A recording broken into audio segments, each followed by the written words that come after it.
Jay, have you gotten a report about Robert's final neurological exam today? Has he been cleared for Saturday? No, he's got it this afternoon. Yeah, after practice, so Okay. we'll find out then. Okay. That said, could you address, I guess, yet again, what in your mind would constitute success for the first team offense Saturday night? Obviously, points. You know, we'd love to get a touchdown, no question about it. We'd like to move the ball, be precise, no penalties, no turnovers, obviously, and just be good in and out of the huddle and be fundamentally sound. You know, assignment sound, and whatever happens, happens. You know, they got a great defense. They got, you know, a Pro Bowler and a Hall of Famer there, outside linebacker Terrell Suggs. They bring Elvis Dumervil as one of the top pass rushers in the league the last 5-6 years. So it's going to be a great challenge for us. But hopefully our guys are up to the physicality the Ravens bring to the table, and that's what I'm looking for. You know, I said yesterday we're looking for a physical offense, and we're playing against a very physical team, and I just want to match physicality and see what happens. Yeah, reports on Junior Gillette were torn Achilles. If you can confirm that, and if he is gone for the season, what kind of effect that has on your plans for the defense?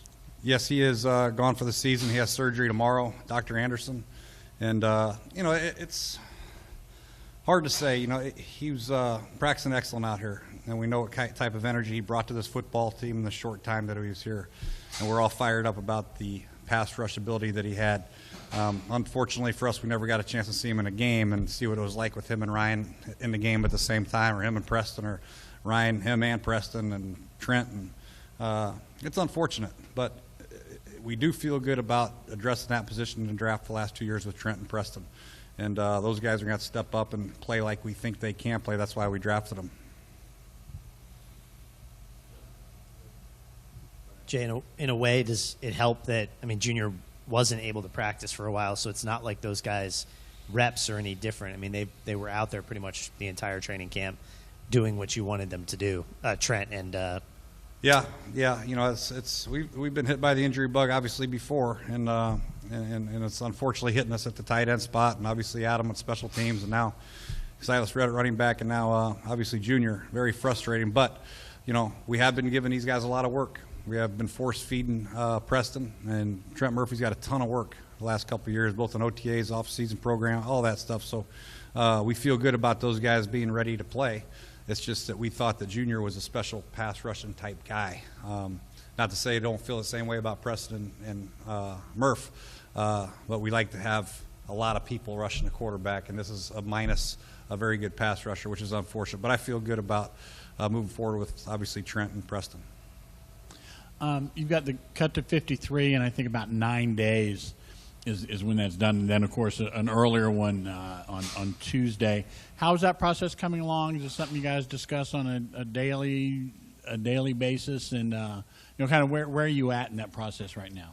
You're thinking about it. You know, you're always trying to think ahead, but you don't want to try to predetermine cuts. That's for sure. You want to let these guys have a chance to make plays and give them a chance to show what they have on special teams, on game day, and maybe change your mind. You know, I think everybody's got a kind of preconceived notion of this guy, or this guy, but a lot can change on Saturday night, given the opportunities they get and the plays that they make. So there's a lot riding on this game for a lot of people, and those people say these games aren't meaningful. It's very meaningful to a lot of guys and very, very important to a lot of guys. So we expect them to come out and battle for their NFL lives, because that's what they're doing. Jay, do you get a sense? Go ahead. Kind of answers my question a little bit, because with the 5 key guys going down for the season, seeing that as a teammate, do you have to manage emotions a little bit different going into a game, in a preseason game, and talk to them about maybe not playing scared? Yeah, a little bit. You know, but you know, those injuries that happened early. Silas was a football injury, and Niles was a fluke. A guy just rolled into him on the pile after the play, and obviously Junior was a fluke here at the end of practice. He was just rushing the passer, and it just went out just like that. Logan was trying to get a loose ball and landed on his toe, and just weird events. Adam Hayward was a football injury.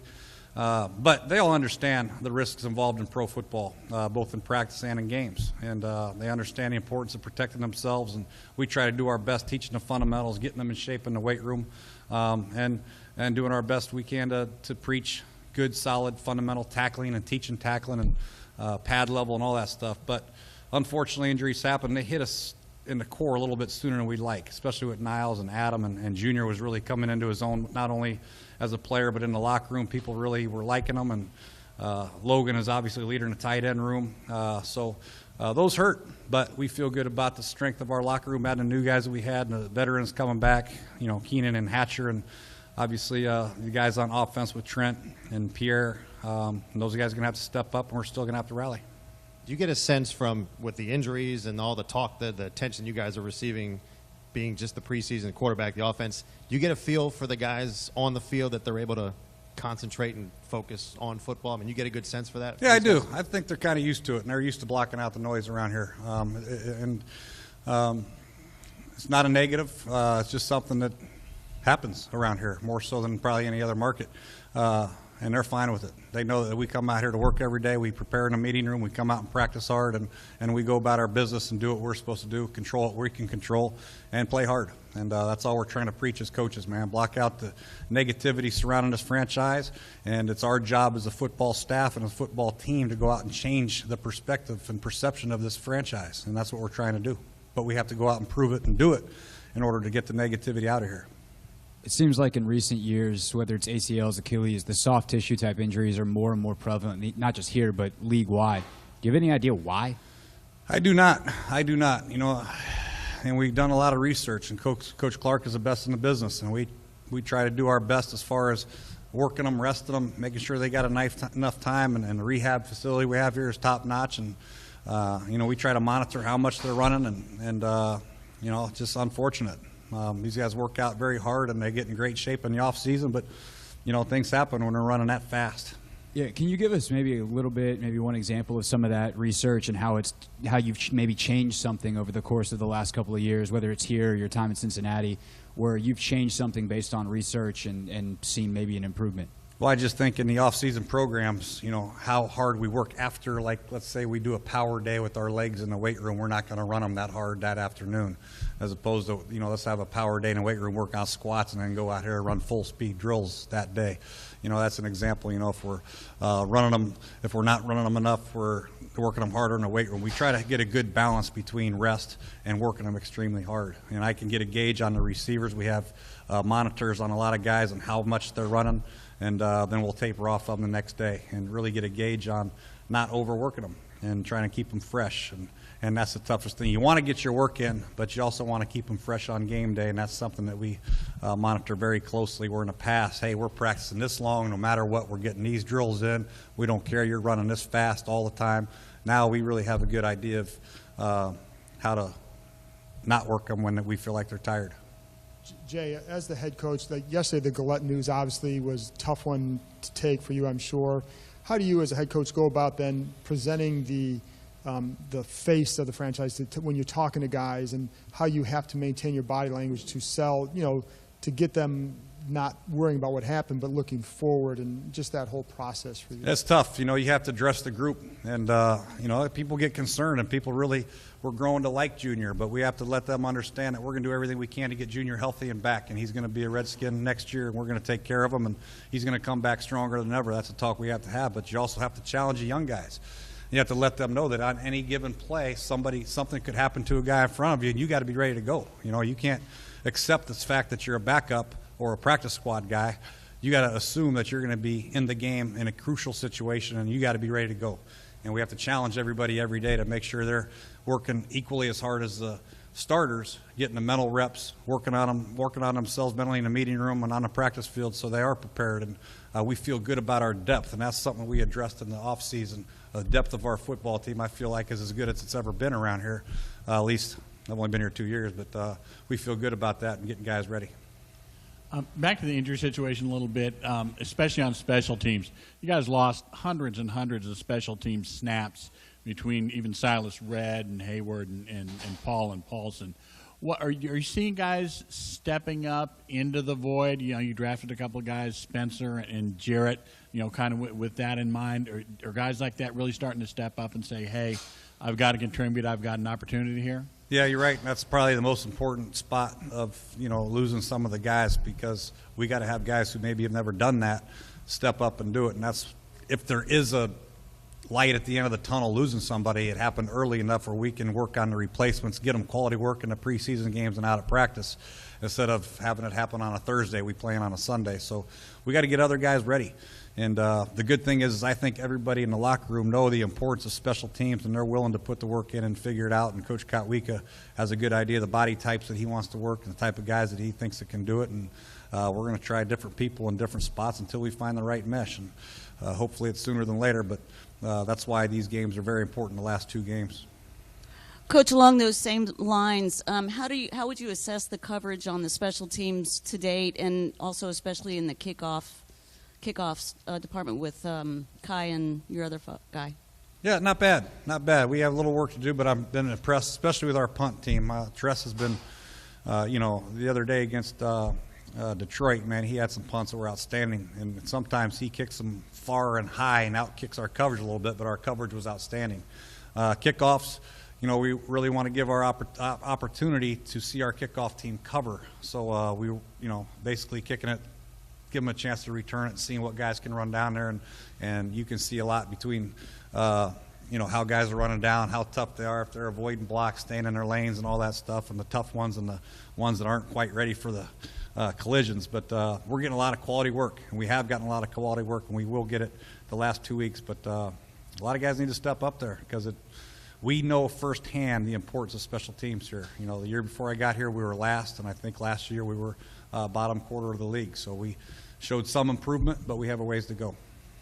Coach, back to the noise a little bit, and something that's out there about the next game for Robert Griffin III, if it is this weekend and he's cleared, that it's the most important game of his career. How much weight, how much truth to that, and what do you talk to him about as you go into this one? Well, we think all games are equally as important for a quarterback. We have to take them equally as serious as whether it's the first game of the year, the last game of the year, a playoff game, or a Super Bowl, man. They're all very important. They're important to us as a franchise, important to the fan base, important to me, and it should be very important to the quarterback. So for us moving forward, we know that we've struggled with the first group. I've mentioned it before. I've challenged the offense. The challenge is the offense is sick of hearing about it, and they want to go out and prove something. And is it the most important do-or-die game of his life? No, it's not. But as a quarterback, you should go out there and take every play equally and think every play is equally as important as any other play you'll ever take. You mentioned the players are used to tuning out the noise around here more than any other market, which is a fair assessment. Have you gotten used to that, especially this early, specifically in your relationship with Robert Griffin III, given that it's just the preseason still, and it's your second year? I mean, have you totally learned to tune that out as well? I listen to it a little bit. I read some articles and listen. I have to kind of be up to date, so when I come up here, I'm aware of what's going on. I really dislike the guy that called me a fat ass. That really ticked me off. I don't mind you critiquing my coaching style, but make fun of my weight, that's unfair. I'm only 225. Jesus. But other than that, man, it's football. And if you win, you usually get positive reviews as a coach. And if you lose, no matter who you are, my brother, Bill Parcells, the great coaches of all time, have taken our share of abuse when you don't produce. And that's the nature of the business. That's what I signed up for. That's what I've understood growing up as a son of a football coach. And that's the way it is. That's the way it's going to be. And I got to accept it. But the fat thing, I don't have to. Just a quick one about DeSean. He didn't appear dressed to do work. Did he have any sort of setback from yesterday, or is just there's no point in him catching since he's not playing? We'd love to get him in there and get some work with him. There's no question about it. But DeSean's such a special athlete, and we let the players really have a voice, and whether or not they're ready or not. I'm not going to go out there and call DeSean a wussy for not playing. If he's not feeling 100%, I got to trust his word for it. And that's a big thing that we have to have with our players, our training staff. And I don't think he's trying to take advantage of the situation. I don't think Ryan Carragher's taking advantage of the situation. Some of it's trainer decision, some of it's my decision, some of it's a player decision. And we have to have a happy medium and a lot of trust between coach and player, trainer and player, and we do that. And that decision is ultimately the player's call, the trainer's call, my call together. Thanks, Coach. All righty, thank you.